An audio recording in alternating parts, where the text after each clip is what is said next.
celebração uma celebração pública. E todas as pessoas tiveram acesso à sua divulgação. Então, o poder público, ele não pode prever que pudesse acontecer o que aconteceu. Por que eu estou falando isso? Porque nós podemos, de repente, a comunidade, errar o foco da organização desse evento. Se o evento tivesse furado com 10 pessoas, pouquíssimas pessoas, obviamente que a gente sabe o que aconteceria, mas não, as pessoas ficaram lá fora. E por que elas ficaram lá fora? Elas ficaram lá fora porque elas estão dispostas a discutir a temática racial. Ficaram lá fora porque essas pessoas queriam participar do 13 de maio. Eu acho que essa reflexão a comunidade aqui da cidade, e principalmente a prefeitura, tem que ter. Nós tivemos aqui um grande exemplo que a sociedade quer discutir a questão racial. E por que a sociedade hoje quer discutir a questão racial? Por que a mídia discute cotas? Por que todo mundo está discutindo cotas e o movimento negro? Porque o movimento negro e a resistência negra nos quilombos, na cultura, e aí nós temos que celebrar, sim, cultura aqui. Temos que dançar, temos que cantar, temos que jogar capoeira, porque foi aí que também nós resistimos. Nós temos que entender isso, que os negros tiveram forma de resistência, e essa forma de resistência foi através da sua cultura. E não tem espaço mais democrático que um ilê, que um terreiro, seja de umbanda, de nação, de candomblé, porque daí não tem discriminação. Aceita-se todo mundo, independente da cor da pele, e o orixá, ele incorpora, independente de ser preto, branco, amarelo, enfim. Então, eu acho que a gente tem que analisar que nós estamos num processo de organização que a sociedade está querendo participar, está querendo debater. E por isso que eu digo, este ato foi um ato bem organizado, muito bem organizado, muito bem organizado. E organização é que o movimento negro tem prezado muito. Nós acabamos de chegar de Porto Alegre e nós fizemos uma manifestação em frente à Prefeitura de Porto Alegre. Foi uma manifestação em função, alusão ao 120 anos da abolição, mas principalmente em função do quilombo da família Silva. Eu acho que vocês acompanharam o quilombo urbano lá de Porto Alegre. Quem conhece Porto Alegre sabe que aquele Aguete, né, onde se comemora os campeonatos, aquela região ali da Guete era a região da colônia africana, os negros ali, Monte Serrat, Rio Branco, enfim. E a única comunidade que resistiu é a comunidade da família Silva e a luta pelo primeiro quilombo urbano do país. E esse quilombo urbano foi reconhecido há 3 anos atrás, mas simplesmente a Prefeitura de Porto Alegre achou de passar uma rua no meio do quilombo. Bom, passar uma rua no meio do quilombo é acabar com o quilombo. Acaba com o quilombo, acaba com o conceito de territorialidade urbana, né, negra, que não é só quilombo, também é terreiro, enfim. E aí derruba com o que o movimento negro tem construído, que os territórios negros, né, nas grandes favelas, onde, além da família Silva, talvez aqui em São Leopoldo, tenham comunidade com mais de 60 anos, negras, né, no perímetro urbano, enfim. E também a denúncia contra a fraqueza da titulação das terras remanescentes de quilombo. Inclusive um quilombo aqui, da região de Portão, Macaco Branco, os quilombolas estão ainda aqui, participaram do ato. E vejam só, São Leopoldo era um município que vinha desde ali do começo de Canoas, pegava toda essa região de cima da serra, inclusive Portão. Então, por que nessa região, né, tem quilombo? Né? Por que aqui tem tanto terreiro de matriz africana? Por que tem expressão do carnaval? Por que tem hip hop? É isso que o prefeito falou. Né? Houve escravidão nessa região. Houve escravidão. Inclusive, houve escravidão, né, num período que não poderia haver. Num período da colonização, da imigração alemã, em que houve escravidão. Se houve escravidão, tem que ter reparação. Né? Então, eu acho que nós temos que entender o que aconteceu aqui, e eu quero sinceramente dizer que São Leopoldo está de parabéns, as associações estão de parabéns, e que depois o poder público vai ter que reavaliar como aglutina tanta gente, tantas escolas e tantas pessoas que quiseram participar desse ato. Muito obrigado.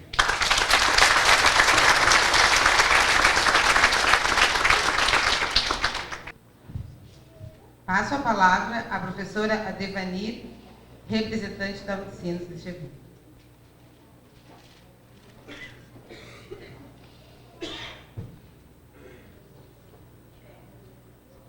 Acho que de todos os desafios que já foram colocados aqui, eu posso mostrar para vocês que esse é mais do que um desafio.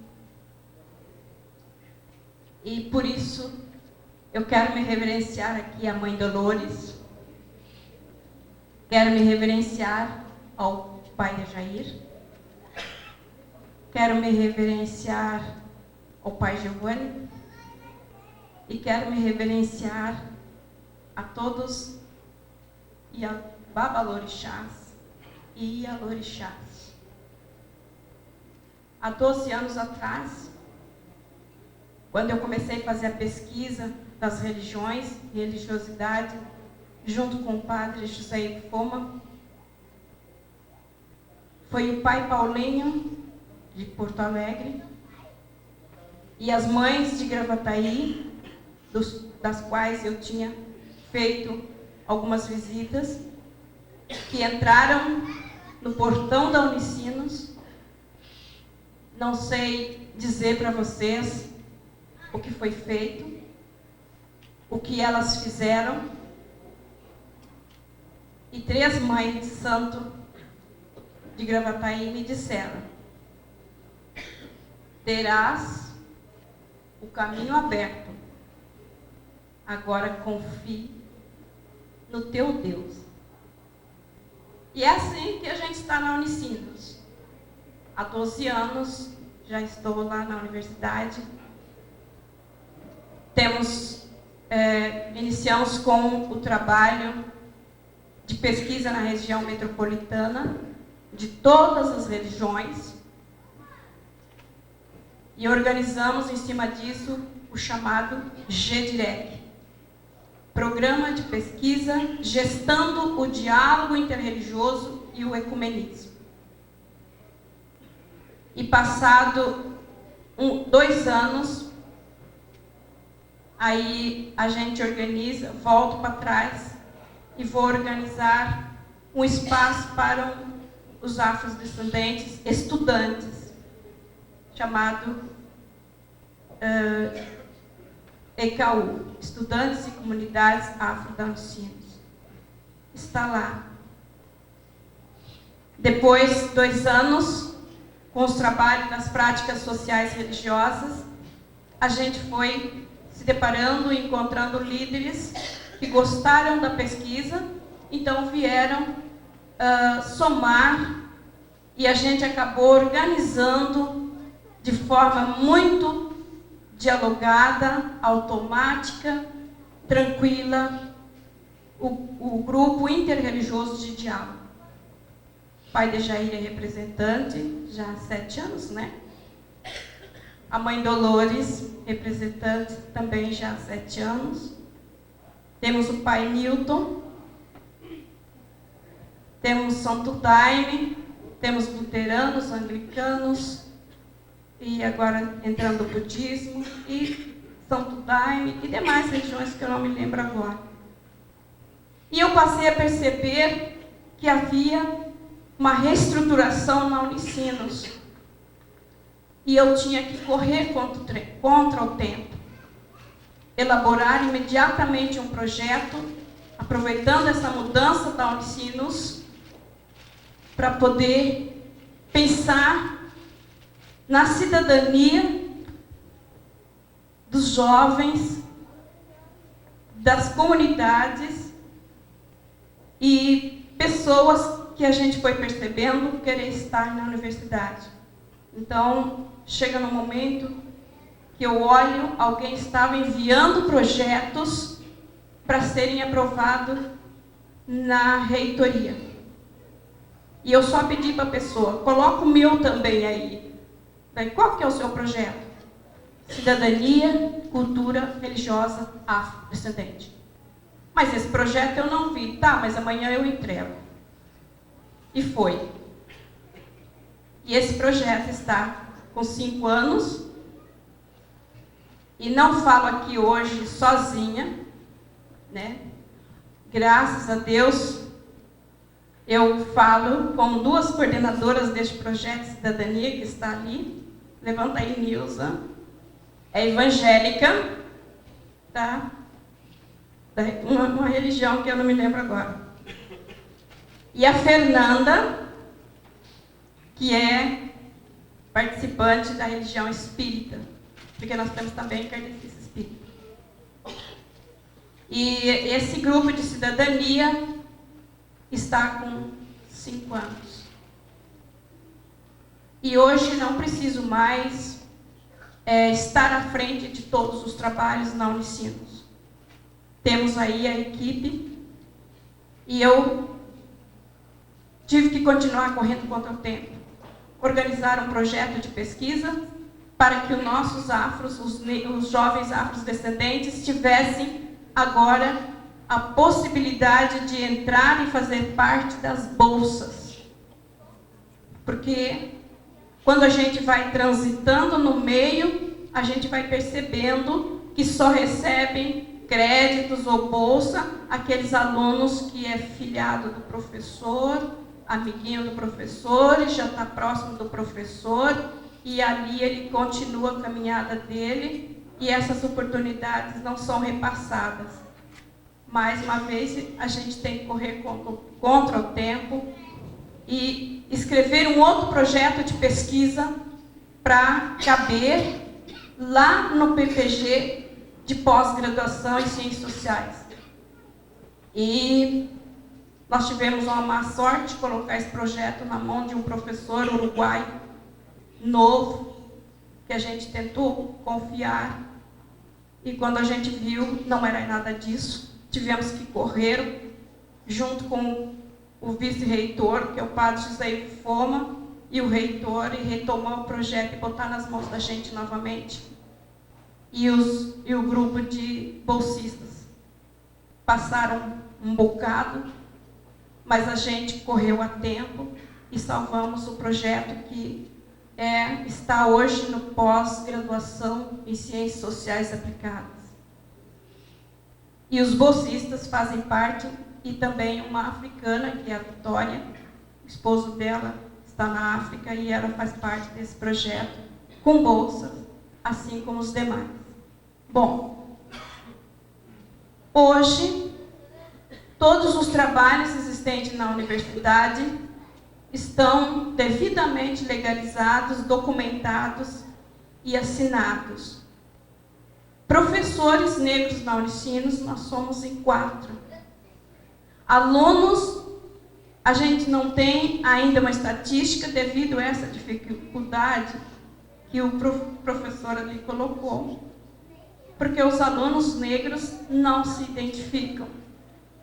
Nós já tentamos, junto ao currículo, pela 3ª vez, fazer um levantamento até por quem entra pelo Enem.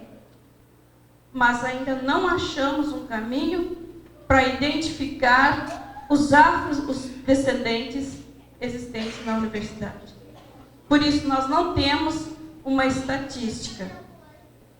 Mas nós temos o grupo de cidadania, que foi um outro projeto, então, já que não se identifica, vamos fazer um projeto de cidadania para que esse pessoal, então, possa ter um espaço para participar, assim como os líderes religiosos. Temos a sala, temos uma 2ª sala hoje, e nas sextas-feiras acontece o chamado Cidadania, coordenado pela equipe, que são 9 pessoas preparadas para atuar nesse projeto. O que eu posso dizer para vocês é realmente isso. Eu tive que me abdicar de muitas coisas externas para segurar estas dificuldades internas.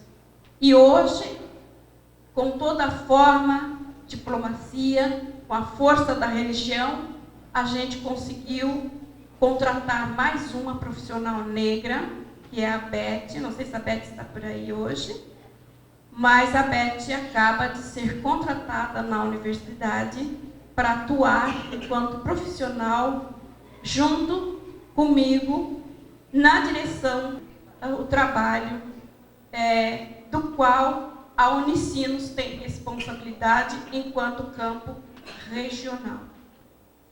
Então, eu quero dizer a vocês que era mais ou menos isso que eu queria passar, e a pedido do reitor e do vice-reitor. E quero saudar também o Eusébio, que já há 6 anos é um companheiro inseparável de luta dentro da Unicinos. Obrigada, professora Devani. Passo a palavra ao professor José Eusébio Assunção, mestre em História, especialista no continente africano e afro-brasileiro. Boa noite a todos. Falar em 10 minutos é brincadeira, né? Principalmente depois daquele show que a gente teve aqui, aqueles rapazes dançando e as meninas ficando loucas, entusiasmadas aí, e as moças também aqui, né? O Luiz Mendes aí com os olhos, né? Vidrado na moça ali, né? Então fica muito difícil falar em 10 minutos tudo isso aí. Hã? Pois é, bem diferente, né? Fica muito difícil, né? Mas vamos lá. E eu quero dizer que eu estou aqui com uma certa inveja daqueles moços, daquelas moças que dançaram, porque eu não sei dançar. E aí eu sou todo duro. E quando eu vi eles mexendo para lá, mexendo para cá, aquela coisa toda ali, eu disse, pô, por que eu não consigo fazer isso? Né? Por que eu não consigo fazer isso também? Mas que inveja. Né? Vou ter que entrar, né? Outra coisa que eu quero fazer aqui é saudar a direção do evento, porque eu sou daquele tempo ainda, quando nós começamos essa caminhada, eu, a Vera Triunfo e outros mais, há mais de 20 anos atrás, nós íamos em escolas, tinha 2, 3 pessoas para nos escutar. E agora, quando nós chegamos aqui, estava aquela multidão assim, eu senti um pouco de medo até, né? O que eu vou falar agora, né? Aí dá um certo medo. E aí uma coisa que me deixou entusiasmado também foi ver a quantidade de componentes da religião afro. Todos aqui, né?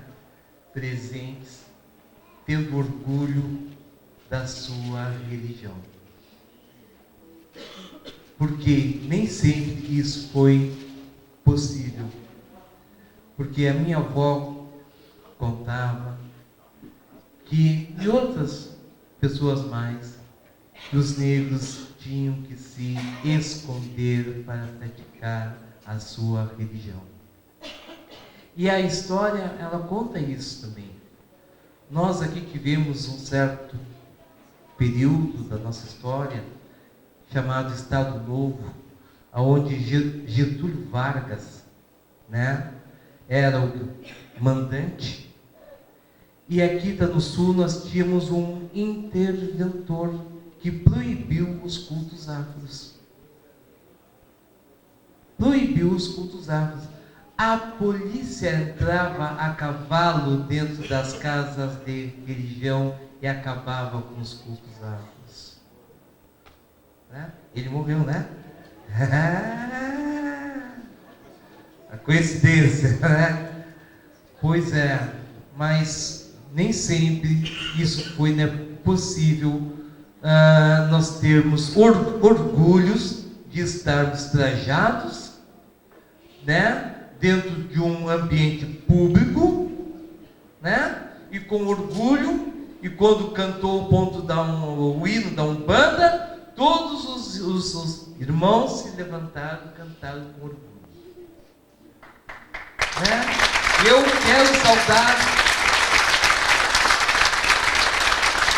quero saudar aqueles nossos irmãos que sofreram para que esse momento se tornasse possível.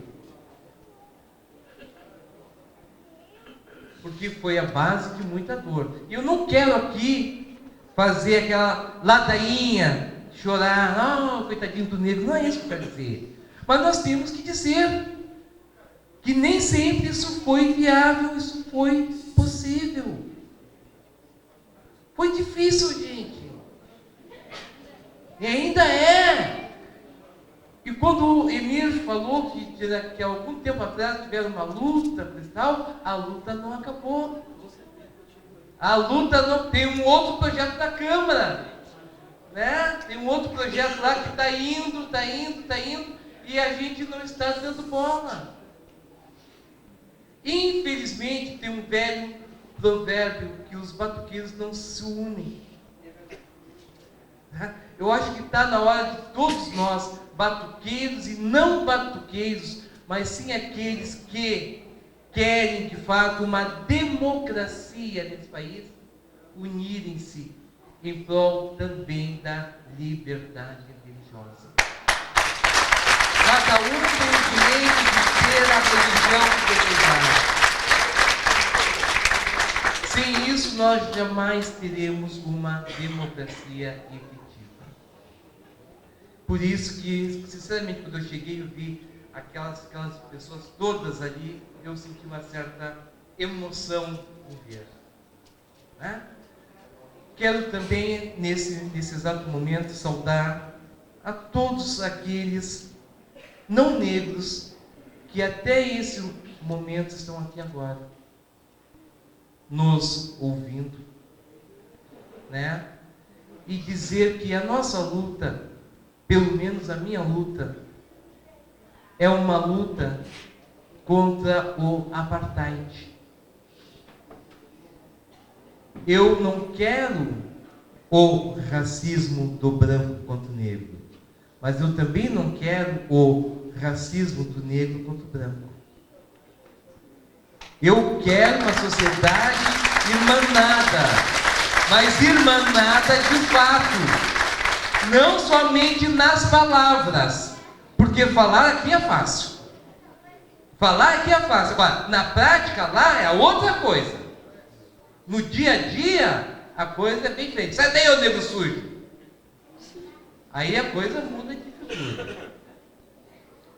E para isso, eu tenho que dizer que, infelizmente, falta muito para nós chegarmos a esta situação. Mas falta muito mesmo. Em primeiro lugar, eu vou chegar a pegar no meu campo, que é o campo da história. A história do negro nesse país, ela não foi contada ainda. Ela está para ser contada. Porque os livros de história, de uma maneira racista, sonegam essa história. Ou quando a contam, não colocam o negro enquanto sujeito.